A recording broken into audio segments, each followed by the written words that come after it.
Praise the Lord. என் அன்பிற்குரிய தேவ பிள்ளைகளே, அக்கினி வார்த்தைக்கு உங்களை அன்போடு அழைக்கிறேன். Praise the Lord. I welcome you all to this program, Word of Fire. உண்மையாகவே அக்கினி வார்த்தை உங்களுக்குள்ளே பலத்த அக்கினியை, அபிஷேகத்தை, வல்லமையை, வரங்களை, ஆவிக்குரிய மொத்த கனிகளையும் கிருபைகளையும் கொண்டு வரும் என்பதிலே சந்தேகமில்லை. There's no doubt that this Word of Fire is bringing in you the mighty anointing, power, the gifts of the Holy Spirit, the fruits of the Holy Spirit, the grace of the Holy Spirit in you. Hallelujah. Hallelujah. என் அன்பிற்குரியவர்களே, My dear beloved, ஒவ்வொரு புதன்கிழமையும் every Wednesday இரவு 8:30 மணிக்கு பிறகு at night 8:30 p.m. இந்த அக்கினி வார்த்தையை நீங்கள் பெற்றுக்கொள்ளுங்கள். you can receive this Word of Fire. இன்றைக்கும் Today also, நம்மை அனலாக்குகிற அக்கினி, the fire that makes you to aglow, சூடேற்றும் அக்கினி, the fire that produces heat. இந்த தலைப்பிலே நாம் கர்த்தருடைய வார்த்தையை தியானிக்க போகிறோம். Today we are going to meditate the Word of God in this topic. என் அன்பிற்குரியவர்களே, My dear beloved, கர்த்தர் உங்களை அனலாக்குகிற அக்கினியினால் நிரப்புவார்.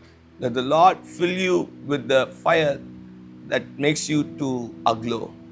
சூடேற்றும் அக்கினியினால் நிரப்புவார். Let the Lord fill you with the fire that produces heat. அப்போஸ்தலனாகிய பவுல் ரோமாபுரி சபைக்கு எழுதும் பொழுது ரோமன்ஸ் 12:11 அசதியாயிராமல் ஜாக்கிரதையாயிருங்கள், ஆவியிலே அனலாயிருங்கள், கர்த்தருக்கு ஊழியம் செய்யுங்கள் என்று குறிப்பிடுகிறார். Paul writes to people in Rome, in Romans chapter 12 verse 11, never lagging behind diligence, aglow in the spirit, enthusiastically serving the Lord.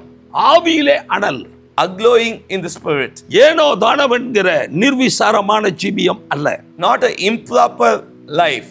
நம்முடைய வாழ்க்கையிலே ஆவியிலே அனல் வேண்டும். We need to be fervent in the spirit. வெளிப்படுத்தின விசேஷத்திலே 3 7 சபைகளை குறித்து நாம் பார்க்கிறோம். In Revelation chapter 2 and 3 we see about the 7 churches. எபேசு சபை, சிமிர்னா சபை, பெர்கமு சபை, தியத்திரா சபை, சர்தை சபை, பிலதெல்பியா சபை, லவோதிக்கேயா சபை. The church in Ephesus, Smyrna, Pergamos, Thyatira, Sardis, Philadelphia and Laodicea. கடைசி சபை 7வது சபை Laodicea. The 7th church is Laodicea.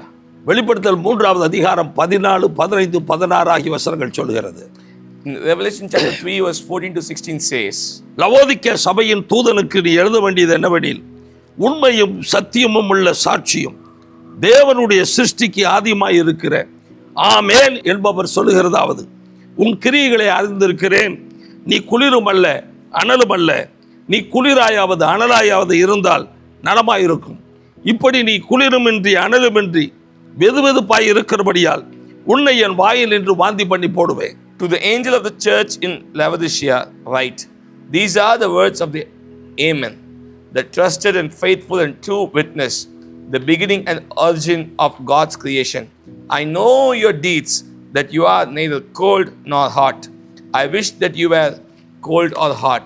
So because you are lukewarm and neither hot nor cold, I will vomit you out of my mouth. எனக்கு அன்பான தேவனுடைய பிள்ளைகளே, My beloved children of God, உங்களுடைய வாழ்க்கை அனலுள்ள வாழ்க்கையா இருக்கணும். your life should be hot. அனலுமின்றி குளிருமின்றி வாழ்கிற வாழ்க்கை அல்ல. A life that is neither hot nor cold is not at all a good thing. நிச்சயமாக கட்டாயமாக நாம் அனலுள்ளவர்களாக இருக்க வேண்டும். Surely we should be hot in the spirit. நீங்க ஒரு தேவனுடைய பிள்ளை என்று சொன்னால், If you are a child of God, நீங்க உண்மையாகவே கிறிஸ்தவர்கள் என்று சொன்னால், if you are truly a Christian, உங்களுக்குள்ளே உங்களை அனலாக்குகிற அக்கினி இருக்க வேண்டும். there should be the fire that makes you aglow in you. Laodicea சபைக்கு சொல்லும் பொழுது, When God speaks to Laodicea, நீ அனலுமின்றி குளிருமின்றி இருப்பாயானால், if you are neither hot nor cold, உன்னை என் வாயில் என்று வாந்தி பண்ணி போடுவேன். I will vomit you out of my mouth, says the Lord. குளிர்ந்த நிலை, வெதுவெதுப்பாய் இருக்கிற நிலை மற்றவர்களுக்கு இடரலாய் இருக்கிற ஒரு காரியமாகும். Being lukewarm or being cold, where you are a stumble block to many people. என் அன்பிற்குரியவர்களே, My dear beloved children of God, அனல் இல்லை என்றால், if you are not aglowing, நீ நிர்பாக்கியம் உள்ளவன். You are a wretched person. அனல் இல்லை என்றால் If you are not hot, நீ பரிதபிக்கப்படத்தக்கவன். you are a miserable person. அனல் இல்லை என்றால் If you are not a fervent person, நீ ஒரு தரித்திரன். you are a poor person. ஆவிக்குரிய அனல் இல்லை என்றால் If you are not hot in the spirit, நீ ஒரு குருடன். you are a blind person. உனக்குள்ளே ஆவிக்குரிய அனல் இல்லை என்றால் If you are not hot in the spirit, நீ ஒரு நிர்வாணி. you are a naked person. இப்படியெல்லாம் பரிசுத்த ஆவியானவர் லவோதிக்கேயா சபைக்கு எச்சரிப்பை கொடுக்கிறார். The Lord gives a warning message like this to the church in Laodicea. இதே எச்சரிக்கை இன்றைக்கு உங்களை தேடி வருகிறது. The same warning message is coming to you right now. உங்களுக்குள்ளே ஆவியின் அனல் இல்லை என்றால் If there's no a glowing in the spirit, நீங்களும் நிர்பாக்கியம் உள்ளவர்கள், பரிதபிக்கப்படத்தக்கவர்கள், தரித்திரர், குருடர், நிர்வாணிகள். you are wretched, miserable and poor and blind and naked in the spirit. Hallelujah. Hallelujah. எனக்கு அன்பானவர்களே, My dear beloved, நம்மிலே ஆவிக்குரிய அனலை கொடுக்கும்படி பரிசுத்த ஆவியாக்கி அக்கினி ஆனவர் இப்பொழுது உங்களை நிரப்ப வந்திருக்கிறார். the Holy Spirit has come down to fill you with the fire that can make you to aglow. உங்கள் ஆவியிலே அனல் இல்லை என்றால் If there's no hotness in your spirit, இந்த உலகத்தில் இருக்கிற அசுத்தங்கள் எல்லாம், பாவங்கள் எல்லாம், அக்கிரமங்கள் எல்லாம், மீறுதல்கள் எல்லாம், குற்றங்கள் எல்லாம் உங்களுக்குள்ளே வந்துவிடும். all the sins and iniquities, the wrongdoings, the unrighteousness shall come into your life. உங்களுக்குள்ளே ஆவிக்குரிய அனல் இல்லை என்றால் பிசாசு உள்ளே நுழைந்து விடும். If there's no glowing in the spirit, then Satan will enter into your life. அடுப்பு மேலே தான் தோசை சட்டி இருக்கிறது. The dosa tawa is over the stove only. ஆனாலும் அந்த தோசை சட்டியின் மீது கரப்பான் பூச்சிகள், பள்ளி, இன்னும் எல்லா கொசுக்கள், ஈக்கள் எல்லாம் அதை சூழ்ந்திருக்கிறது. In spite of the dosa tawa being over the stove, the lizard will come over it, the cockroaches, the mosquitoes, every insect can come over it. காரணம் என்ன? What is the reason? அடுப்பு மேலே தான் தோசை சட்டி இருக்கிறது. The dosa tawa is over the stove, ஆனால் but தீ எரியவில்லை. there's no fire in the stove. தீ எரியவில்லை. There's no fire at all. அடுப்பு மேலே இருந்தாலும் Being over the stove, தீ எரியவில்லை என்று சொன்னால் if there's no fire in the stove, எல்லா அசுத்தங்களும் அந்த தோசை சட்டியின் மீது இருக்கும். all uncleanness will be over the dosa tawa. தீ கீழே எரிந்து கொண்டு இருந்தால் If the fire is burning, எந்த பூச்சிகளும் அங்கே வர முடியுமா? any insects can come over it. அவற்றை இந்த அக்கினி, இந்த தீ அழித்து விடாதா? Won't the fire destroy them? எனவே So, தேவ பிள்ளைகளாகிய நமக்குள்ளே சூடேற்றுகிற அக்கினி, in us as God's children, we should have the fire that produces heat. இறங்கி வரப்போகிறது. It will come over you. என் அன்புக்குரியவர்களே, My dear beloved, இந்த அனலை எப்படி நான் பெற்றுக்கொள்ள முடியும்? how can we receive this hotness? ரெண்டு குறிப்புகளை நான் உங்களுக்கு சொல்லுகிறேன். I'm going to mention 2 points today. முதலாவது, First one, சங்கீதம் 39:3 சொல்லுகிறது, Psalms 39 verse 3 says, நான் தியானிக்கையில் அக்கினி மூண்டது. while I was musing, the fire burned. ஆம் பிரியமானவர்களே, Yes, my beloved. if you meditate the word of God, நீங்கள் கர்த்தருடைய வார்த்தையை தியானிக்கும் போது, if you read and meditate the word of God, நீங்க கர்த்தருடைய வார்த்தையை வாசித்து தியானிக்கும் போது, if you eat the word of God, நீங்க கர்த்தருடைய வார்த்தையை உட்கொள்ளும் போது, automatically the fire will come upon you. தானாகவே அக்கினி உங்களுக்குள்ளாக வரும். The word of God will give you the heat. கர்த்தருடைய வார்த்தை உங்களுக்கு இந்த சூடை கொடுக்கும். Because of the word of God, you will become hot. இந்த வார்த்தை நிமித்தமாக நீங்கள் சூடேற்றப்படுவீர்கள். அப்போலோ என்கிற தேவ மனிதன், God's man Apollos, சாதுரியமானாயிருந்தான்.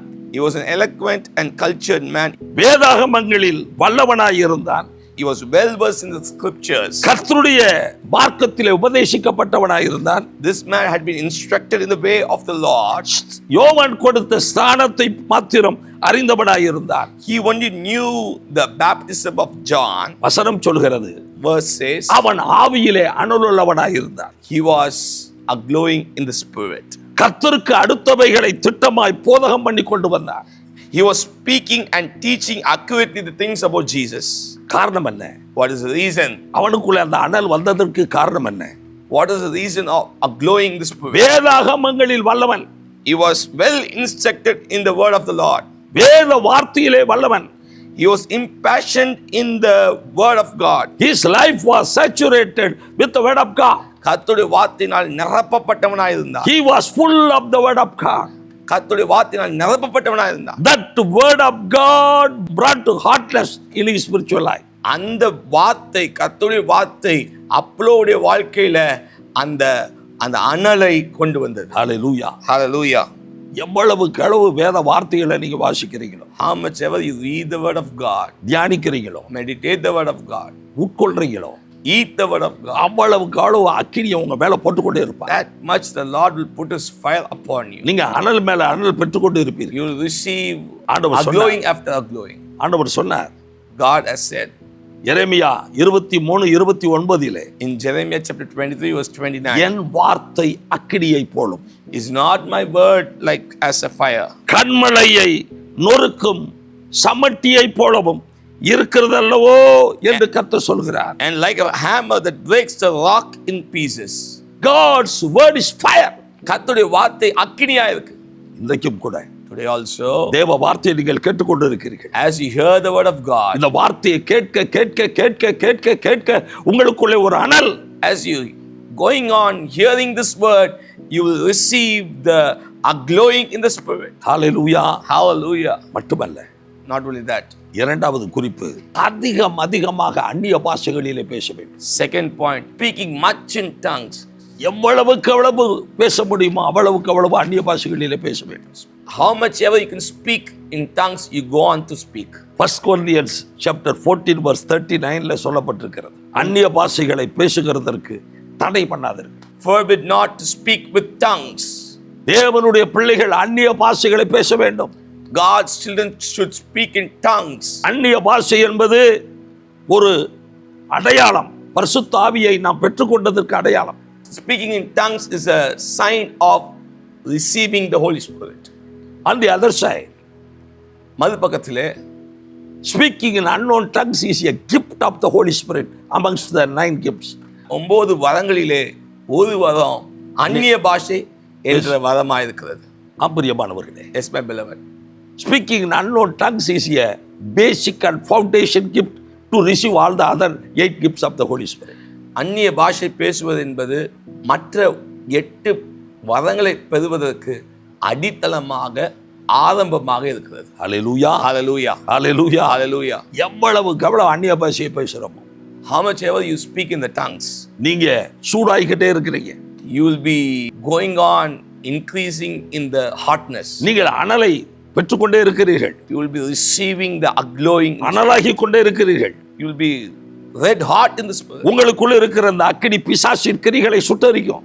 The hotness in you shall burn off the works of the Satan. Billy சூனியங்களை, செய்வனைகளை சுட்டரிக்கும். It shall destroy the witchcraft powers.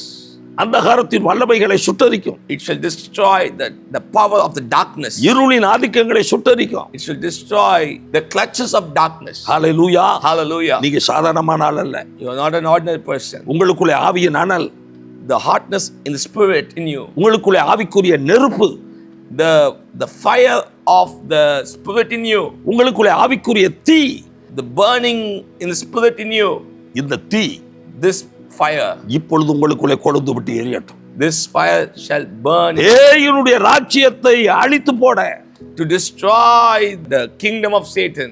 உங்களுக்கு இந்த ஆவியின் அனல், You need this fire in the spirit, உங்களை அனலாக்குகிற அந்த அக்கினி the fire that gives you this இப்பொழுதே hotness, இறங்குவதாக. let it come down upon you. அப்படியே கண்களை மூடி Let's all close our eyes. ஆண்டவருடைய பாதத்தை நோக்கி பார்ப்போம். Let's all look to the feet of the Lord God. எனக்கு இந்த அக்கினி வேண்டும் ஆண்டவரே. Lord, I need this fire. என் ஆவிக்குரிய வாழ்க்கையிலே நான் சூடாக வேண்டும். In my spiritual life, I should be red hot. என்னுடைய ஆவிக்குரிய வாழ்க்கையிலே எனக்கு அனல் வேண்டும். Lord, in my spiritual life, I need this glowing. நான் ஒரு அக்கினி நெருப்பாக எரிய வேண்டும். I should become a red hot fire in the spiritual எனக்கு life. அப்படிப்பட்ட அனலை கொடும். Lord, give me such a hotness. அப்படிப்பட்ட ஆவிக்குரிய அனலால் என்னை நிரப்பும். Lord, fill me with such a glowing spirit. இப்பொழுதே அந்த வல்லமை இறங்கி வருகிறது. Let the power come down right now. நீங்க யாராயிருந்தாலும், Whoever you might be, எந்த சூழ்நிலையில் இருந்தாலும், இப்பொழுதே, whatever situation you might be, இப்பொழுதே right now, அந்த ஆவியின் அனல் இறங்கி வருகிறது. that a glowing spirit is coming upon you. அந்த ஆவியின் அக்கினி இறங்கி வருகிறது. That fire in the spirit is coming upon you. கர்த்தருக்காக எழும்புங்கள். Rise up for God. கர்த்தருக்காக எழும்புங்கள். Arise for God. ஒரு பெரிய சேனையாக எழும்புங்கள். Arise as an army. கொழுந்து விட்டு எரியுங்கள். Burn for God. Hallelujah. Hallelujah. Hallelujah. Hallelujah. அப்படியே ஒவ்வொருவருக்கும் இந்த கிருபையை தருவாராக. May the Lord give you such graces upon each person. எந்த பிசாசு உங்க பக்கத்துல வர முடியாது. No Satan can come near you. எந்த தீய சக்தியும் உங்க பக்கத்துல வர முடியாது. No evil power can come near you. எந்த வன்கண்ணி நாவிகள், எரிச்சலி நாவிகள், பொறாமை நாவிகள் உங்க பக்கத்துல வர முடியாது. No evil eyes, the spirit of jealousy can come near you. ஏனென்று சொன்னால் நீங்கள் அனலாய் இருக்கிறீர்கள். Why? Because you are fervent in the spirit. நீங்கள் அனலாய் இருக்கிறீர்கள். You are fervent in the spirit. உங்களுக்குள்ளே ஆவியின் அனல், the hotness in the spirit in you. ஆவியின் அனல், the hotness of spirit in you. ஆவியின் அனல், the hotness of spirit in you. இப்பொழுதே right now பெற்றுக்கொள்ளுங்கள். receive it. பெற்றுக்கொள்ளுங்கள். receive it. கர்த்தர் உங்களை அப்படியே பிரகாசிக்க செய்வார். That the Lord make you shine right now. Hallelujah. Hallelujah. Amen. Amen. Amen. Hallelujah. Hallelujah. இந்த கொடிய உலகத்திலே in this wretched world, ஆவியிலே அனலுள்ளவர்களாய் இருந்து being hot in the spirit, கர்த்தருக்காக ஊழியம் செய்யுங்கள். do ministry for God. கர்த்தருக்காக வல்லமையான காரியங்களை செய்யுங்கள். do mighty deeds for God. அந்தகாரத்தில் இருக்கிற பொக்கிஷங்களை, ஒளிப்படத்தில் இருக்கிற புதையல்களை ஆவியானவர் உங்களுக்கு கொடுப்பார். Let the Holy Spirit give you hidden treasures and riches stored in secret places. Amen. Hallelujah. Amen. God bless you. கர்த்தர் உங்களை ஆசீர்வதிப்பார். Amen. Amen.